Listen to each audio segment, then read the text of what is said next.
बैठो। बैठ जाओ भाई, बैठ जाओ। इन्होंने अच्छी अच्छी सरकारें बिठा दी। बैठ जाओ। अच्छा, इतनी रात में किसको फोन कर रहे हो लाल कपड़े पहन के? किसके पैसे उधार ले रखे हैं?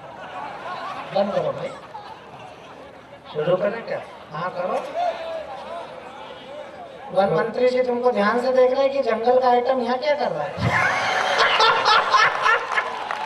ये बिल्कुल सही बात है। वन मंत्री जी ने बिल्कुल गलत नहीं सोचा है। मैं बिल्कुल आज इस मंच पर आप लोगों के सामने अपनी स्थिति बिल्कुल जंगल के बंदर की तरह महसूस कर रहा हूँ। नहीं, मैं भगवान कसम सही कह रहा हूँ, झूठ कभी नहीं बोलता हूँ, आज भी नहीं बोलूंगा। मंत्री जी के रहते हुए, महापौर जी के रहते हुए मुझे झूठ बोलने की क्या जरूरत है?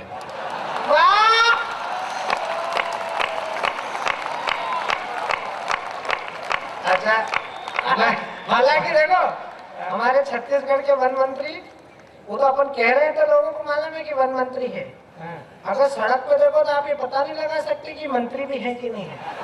आपको ऐसा लगेगा कि बेबीलोन हिंद से आ रहे हैं। इसीलिए तो वन मंत्री है कि देखने में न लगे मंत्री हैं और सारा जंगल उनका।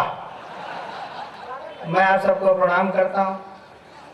मैं भगवान कसम सही कह रहा हूँ कि मैं बहुत आज घबराहट में हूँ। लखनऊ का हूँ, नज़ाकत नफासत का तो शहर है और शशिकांत वीर रस के कवि हैं। बहुत तेज तेज दहाड़ के संचालन करते हैं, मेरी आधी तो सांसें उसी में निकल जाती हैं। मैं बिल्कुल सही कह रहा हूँ। मैं अपनी स्थिति जंगल के बंदर की तरह ही महसूस कर रहा हूँ। क्या था, शेर जंगल का राजा था। जब देखो तो शेर राजा, जिधर नजर जाए तो शेर ही राजा। जंगल वाले ऊब गए, बोले यार एक ही शासन है, एक ही सत्ता है, मोनोटोनी हो गई है, बदलाव करो। ये हुआ, क्या बदलाव किया जाए? बोले राजा बदलो। किसको राजा बनाया जाए? जो खूब एक्टिव हो उसको राजा बनाया जाए। तो बंदर को जंगल का राजा बना दिया गया, जैसे शशिकांत को आज संचालक बना दिया गया। तो नहीं, भगवान कसम से कह रहा हूँ। तो बंदर जंगल के राजमहल में रहने लगा। 20-25 दिन बाद एक बकरी रोती हुई आई, बोली राजा साहब, शेर ने हमारे बच्चे को पकड़ लिया है, आप चलो बचाओ चल के। बंदर बोला हाँ हाँ क्यों नहीं, चलते बचाएंगे। बंदर पहुंचा, देखा शेर बच्चे को दबाए हुए पेड़ के नीचे बैठा है। बंदर दौड़ा, लपक के पेड़ के ऊपर चढ़ गया, एक डाल से कूदा, दूसरी पे, तीसरी पे, चौथी पे, पांचवी पे, छठी पे। तो बकरी और जोर जोर से रोने लगी, बोली राजा साहब जल्दी बचाइए, देखिए शेर हमारे बच्चे को खाए जा रहा है। तो बंदर ने जो जवाब दिया, उसमें अगर आपको हिंदुस्तान की राजनीति दिखाई पड़े तो पूरा रायपुर मुझे आशीर्वाद दे, पहली बार आपके शहर में हो। बकरी ने कहा जल्दी बताइए, देखे शेर बच्चे को खाया जा रहा है। तो बंदर बोला देखो बकरी, तुम्हारा बच्चा बचे या न बचे, हमारी भागदौड़ में कोई कमी हो तो बताओ।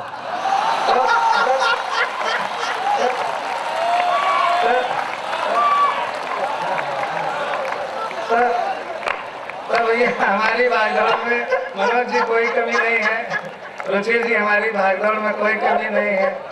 हमको बुलाया तो बड़ी बेइज्जती के साथ हमको इन्होंने खड़ा किया। बोले लखनऊ में एक बल्ब लगाना हो तो 20 आदमी चाहिए, क्योंकि एक लगाएगा 19 वाह वाह करेंगे। और ये आया है मध्य प्रदेश से। लखनऊ पहले आप का भी शहर है, बल्ब लगेगा ही नहीं।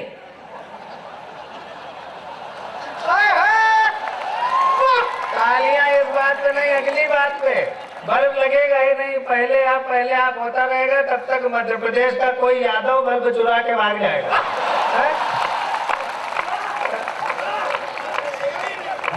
रहेगा ही नहीं, बल्ब रहेगा। मैं बड़ी घबराहट में हूँ, लेकिन आप लोग वास्तव में बहुत अच्छे श्रोता हैं और आप लोगों के पास खाली वक्त भी बहुत है। सही मैं देख रहा हूँ कि इतने हजारों लोग, 10-20 हजार तो हमें लग ही रहे हैं। सब लोग बैठे हैं यहाँ कविता सुन रहे हैं, किसी के पास कोई काम नहीं। शादी या ब्याह का मौसम चल रहा है, किसी को न्योता भी नहीं मिला है आप लोगों को। इससे पता चलता है कि आप लोगों की कितनी इज्जत आपके शहर में। लेकिन इतना अच्छा कवि सम्मेलन में नवभारत को बहुत बधाई देना चाहता हूँ। आजकल अखबारों का ये दायित्व तो बन रहा है, बनना चाहिए कि सकारात्मकता को बढ़ावा दें।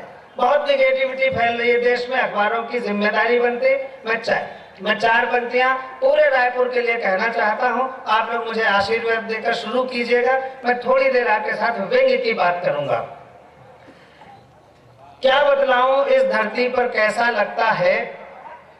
रायपुर बहुत अच्छा शहर है।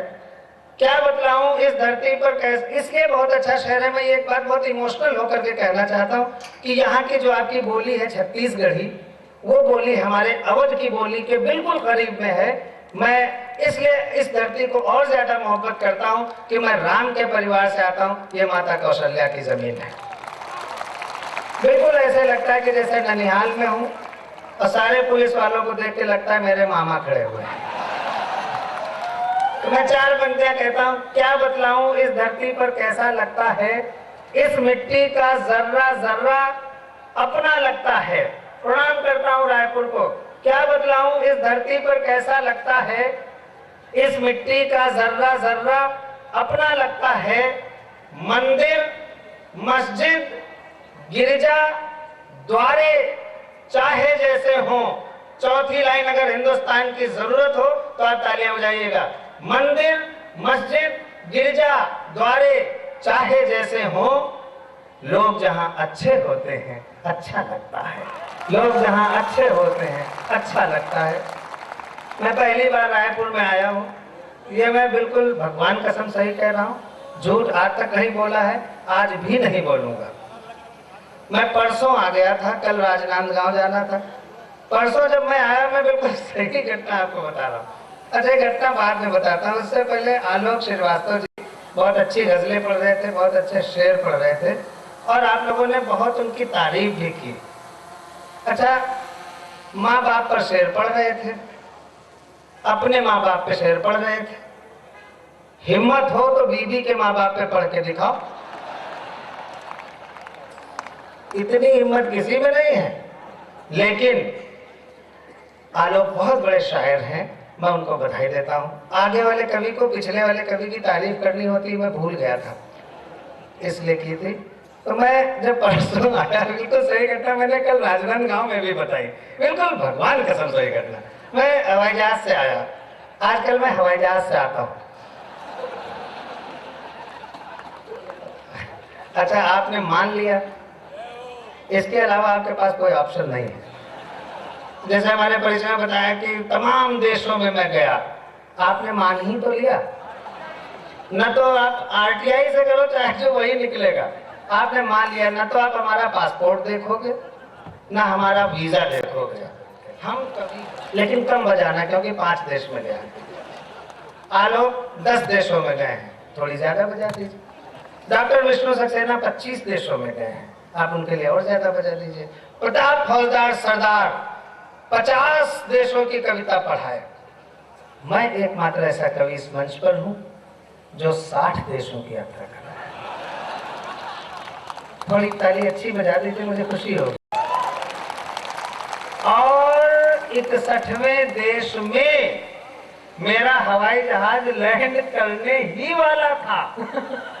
जहाज लैंड, भगवान के तरफ से घटना, जहाज लैंड करने ही वाला था कि शशिकांत ने जगा दिया, बोले भैया उठो, भिलाई निकल गया।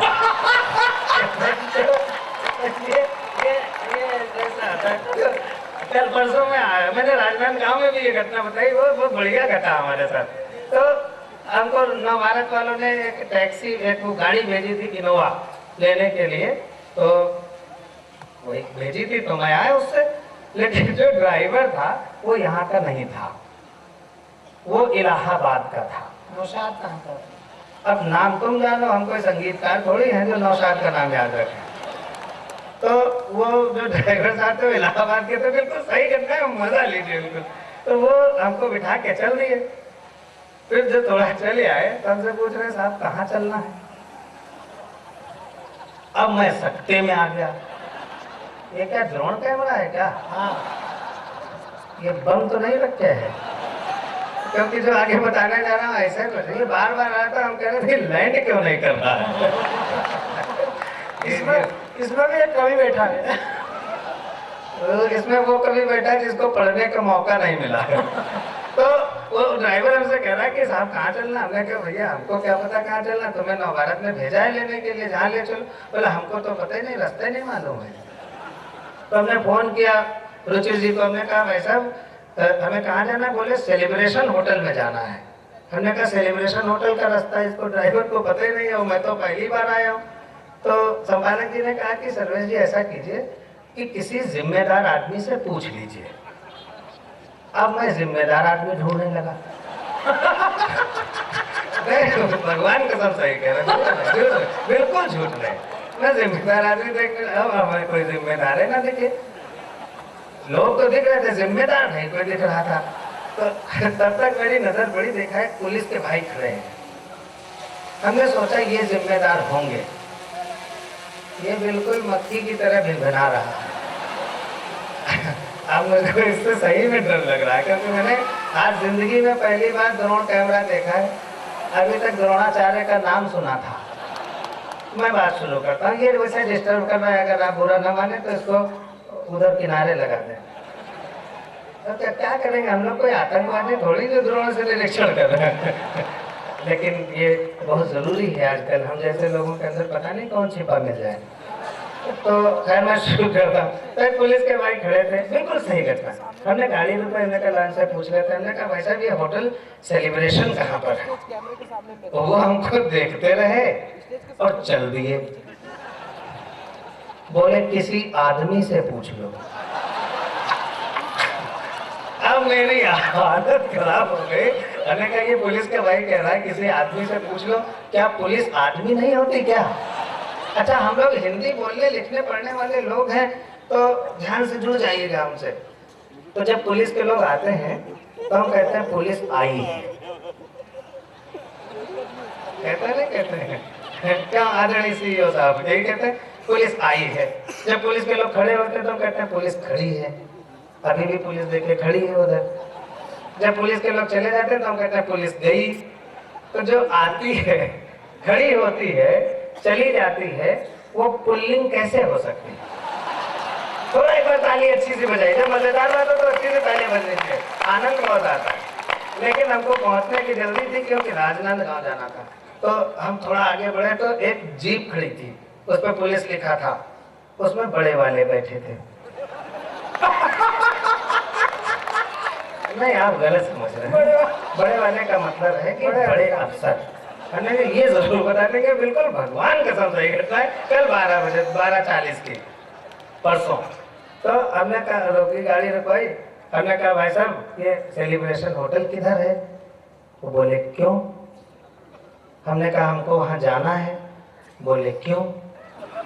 हमने कहा हमको वहाँ ठहरना है। बोले क्यों?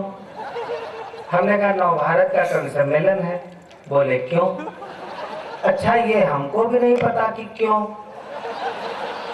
और सच बात तो ये कि आपको भी नहीं पता कि ये क्यों। हमने कहा नव भारत का कवि सम्मेलन है, मैं कवि हूँ।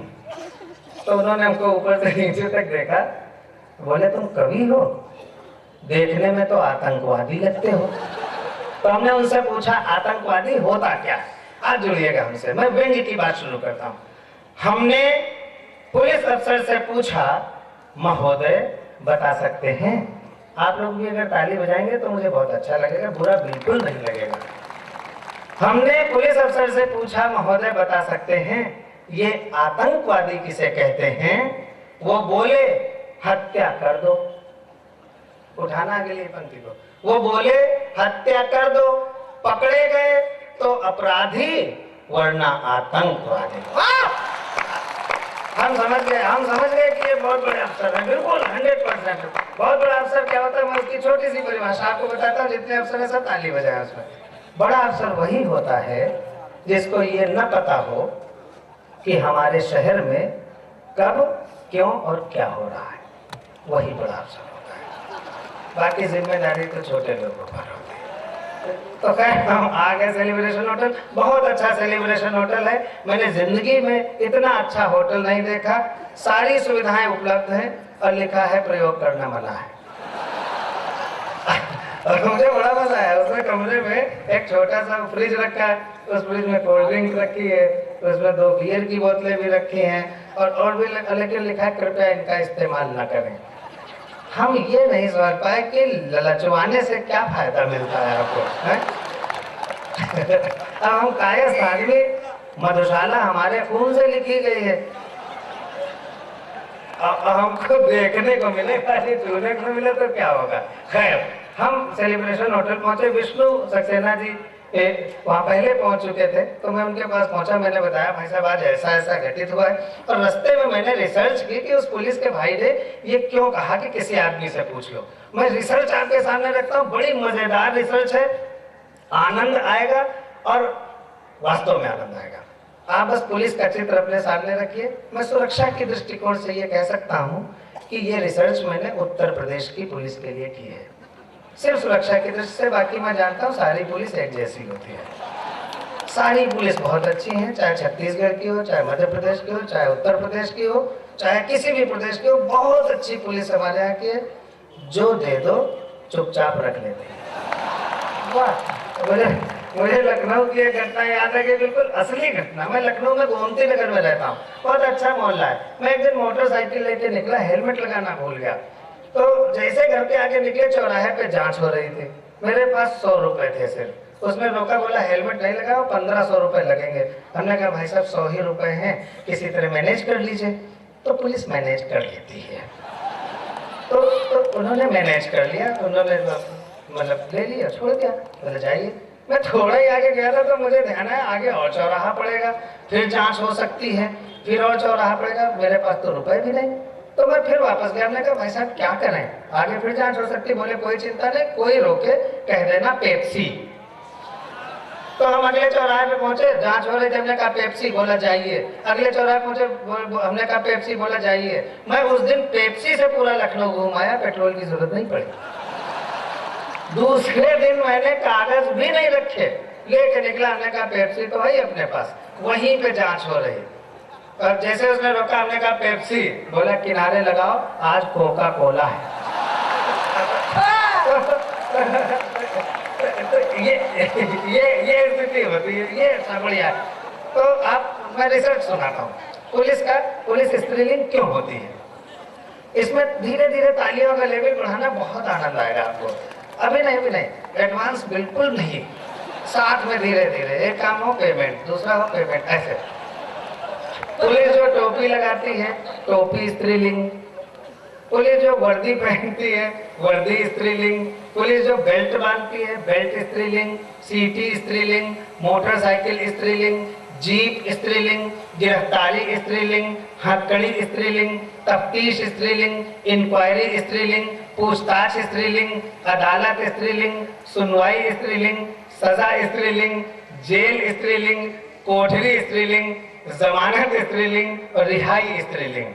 इसलिए रायपुर के प्यारे लोगों, पुलिस टॉप टू बॉटम स्त्रीलिंग होती है। तो जब मैंने विष्णु भैया के बताया तो वो बड़े गीतकार है, बोले सर्वेश डंडा तो पुल्लिंग होता है। तुरंत मेरे स्पार्क किया। हमने कहा भाई साहब आप बहुत बड़े गीतकार हैं, आप गीतों के राजकुमार हैं, आप श्रृंगार के आदमी हैं, लेकिन आपको पता होना चाहिए कि पुलिस हमेशा लाठी चार्ज करती है और लाठी स्त्रीलिंग होती है। लेकिन मैं आज भगवान कसम कह रहा हूँ कि मैं बहुत समझदार आदमी हूँ। मुझे वापस अपने लखनऊ जाना है, वहाँ अपना जैसा इज्जत बेइज्जती से रहता हूँ रह लूँगा। यहाँ की हवालात से अच्छा है कि मैं लखनऊ पहुँच जाऊँ, इसलिए मैं अपनी बात से असहमत होता हूँ। समझदार व्यक्ति वही है नवभारत टाइम्स के संपादक जी, सीईओ साहब और सभी पत्रकार बंधुओं और सभी प्रबुद्ध लोगों, जो मौका पड़ने पर खुद अपनी बात से असहमत हो जाए, हमेशा फायदे में रहेगा। वन मंत्री जी इसको समझते भी होंगे। पुलिस पुल्लिंग भी होती है। पूछा कैसे? हमने कहा कभी अकेले में मिलो उससे। अकेले में मिलो का मतलब ये नहीं कि कहीं रायपुर की अंधेरी सड़क पे मिल लो। अकेले में मिलो का मतलब ये कि जब भी किसी पुलिस को आप सिंगल देखें, वो हमेशा आपको पुल्लिंग नजर आएगा। मेरी शोध का खंड खा आपके सामने रखा। सिपाही पुल्लिंग, उसी तरह से शामिल होइएगा आनंद लेते हुए। सिपाही पुल्लिंग, दीवान पुल्लिंग, सब इंस्पेक्टर पुल्लिंग, इंस्पेक्टर पुल्लिंग, एसपी पुल्लिंग। आज एसपी साहब आए हैं, वरना आई होती। एसपी पुल्लिंग, डीआईजी पुल्लिंग, आईजी पुल्लिंग, सिर्फ हमारे लखनऊ के पांडा जी को छोड़ के बस। और डायरेक्टर जनरल पुल्लिंग। अब रायपुर ताली बजाकर आनंदोत्सव कर दे। अर्थात पुलिस स्त्रीलिंग और पुल्लिंग दोनों होती है। लेकिन अब जो कहना चाहता हूं इस राजधानी के पुलिस परेड ग्राउंड पर खड़े होकर, उसमें आप लोग जरूर तालियां बजाइए, सहमत की तालियां बजाइएगा कि जिस दिन हमारे देश की राजनीति, हमारे देश की सियासत, हमारे पॉलिटिशियंस हमारी पुलिस को वास्तव में पुल्लिंग बने रहने का अवसर प्रदान कर देंगे, 1 महीने के अंदर हमारे देश से सभी किस्म के आतंकवादों का जड़ से समाप्त। मैं व्यंग्य कविता सुना,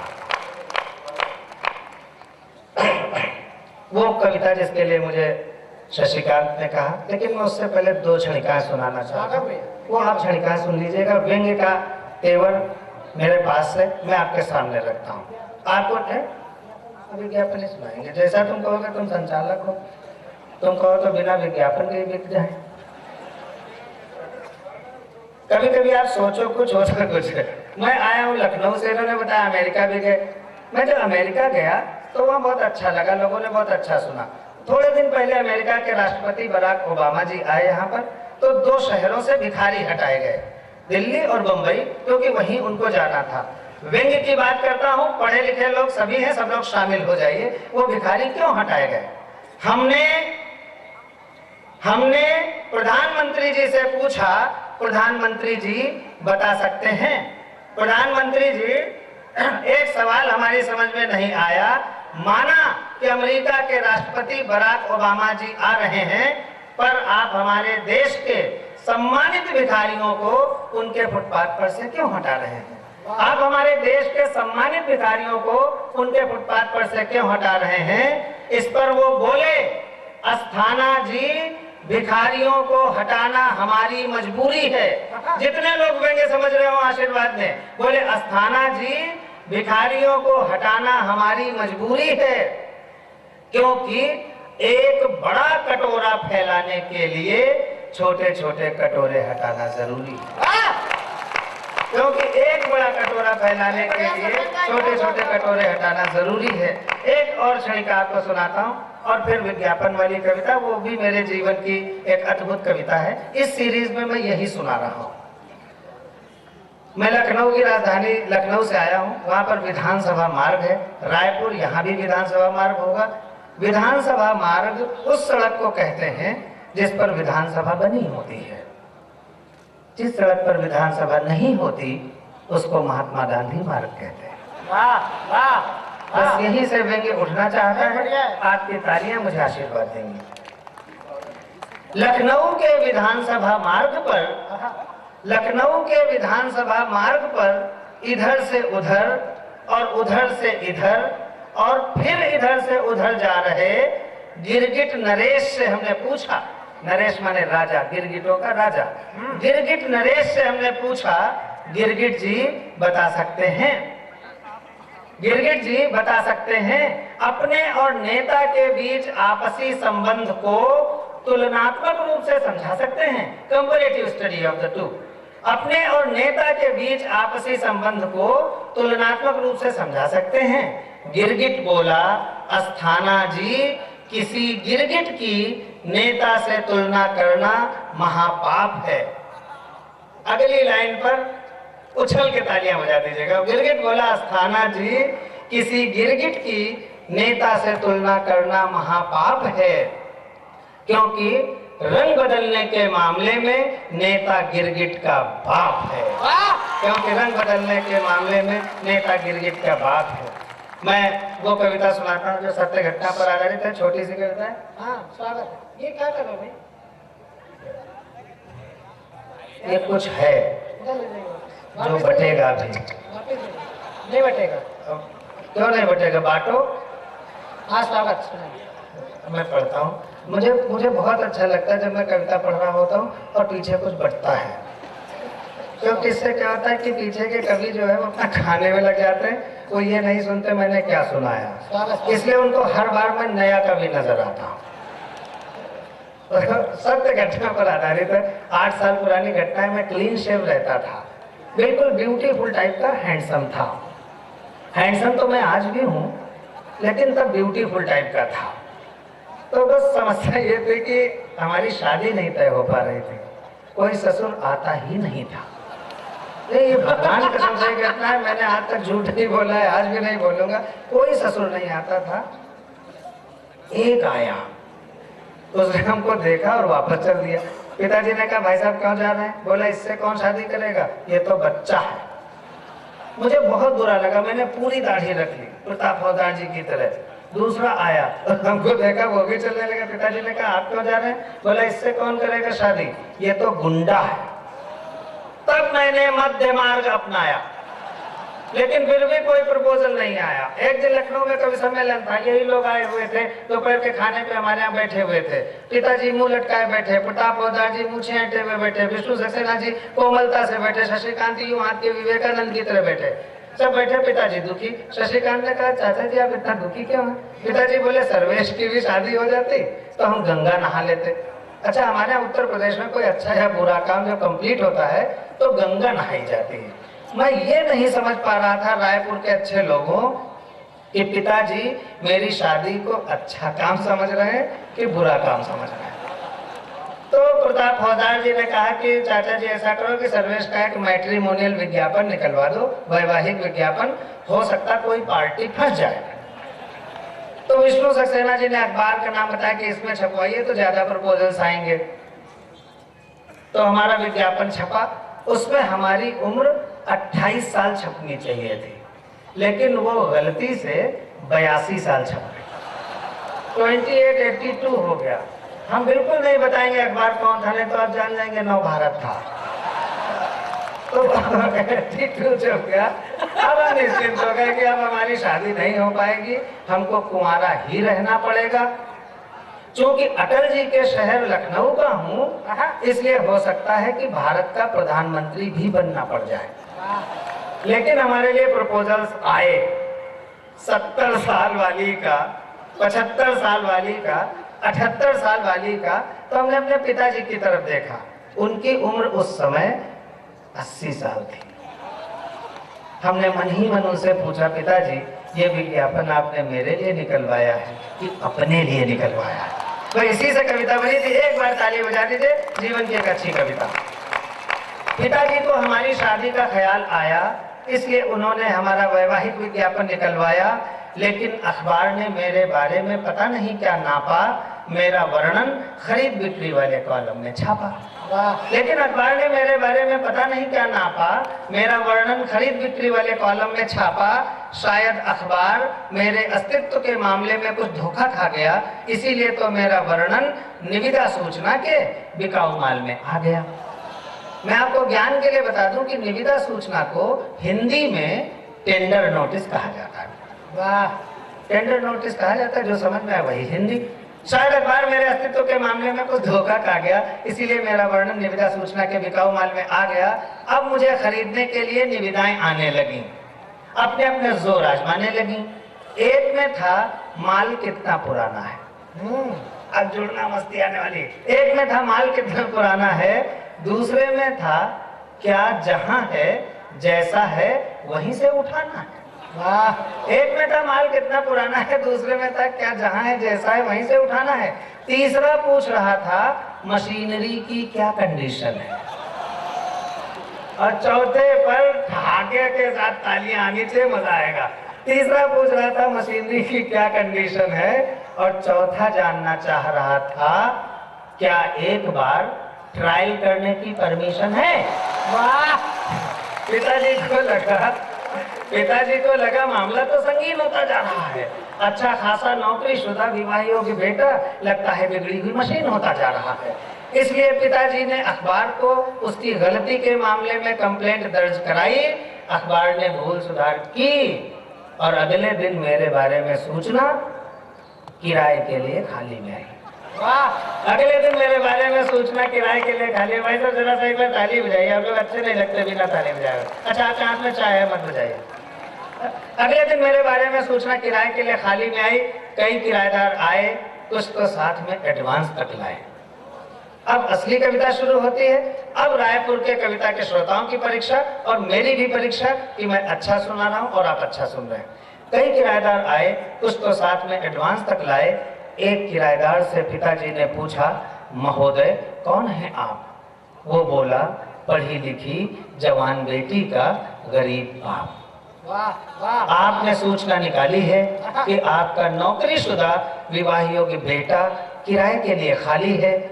हालांकि मैं आपको मुंह मांगी रकम कभी नहीं दे पाऊंगा, तैयार हो जाओ अच्छे लोगों। हालांकि मैं आपको मुंह मांगी रकम कभी नहीं दे पाऊंगा, लेकिन वादा करता हूं कि अपना घर द्वार बेचकर कम से कम साल 2 साल के लिए किराए पर अवश्य ले पाऊंगा। वाह।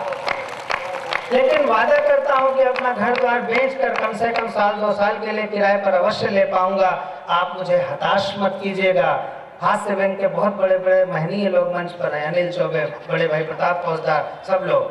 हालांकि मैं आपको मुंह मांगी रकम कभी नहीं दे पाऊंगा, लेकिन वादा करता हूं कि अपना घर द्वार बेचकर कम से कम साल 2 साल के लिए किराए पर अवश्य ले पाऊंगा।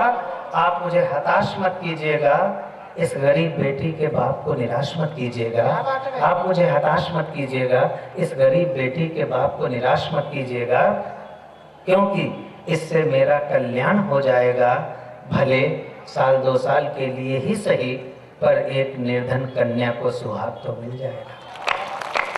भले साल 2 साल के लिए ही सही, पर एक निर्धन कन्या को सुहाग तो मिल जाएगा। और मेरी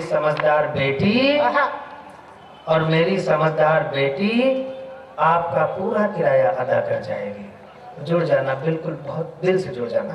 और मेरी समझदार बेटी आपका पूरा किराया अदा कर जाएगी, और आपका इशारा पाते ही स्टोव से जलकर मर जाएगी। वाह। और आपका इशारा पाते ही स्टोव से जलकर मर जाएगी। तब आप किराया बढ़ा दीजिएगा, अपने बेटे को दूसरी जगह उठा दीजिएगा।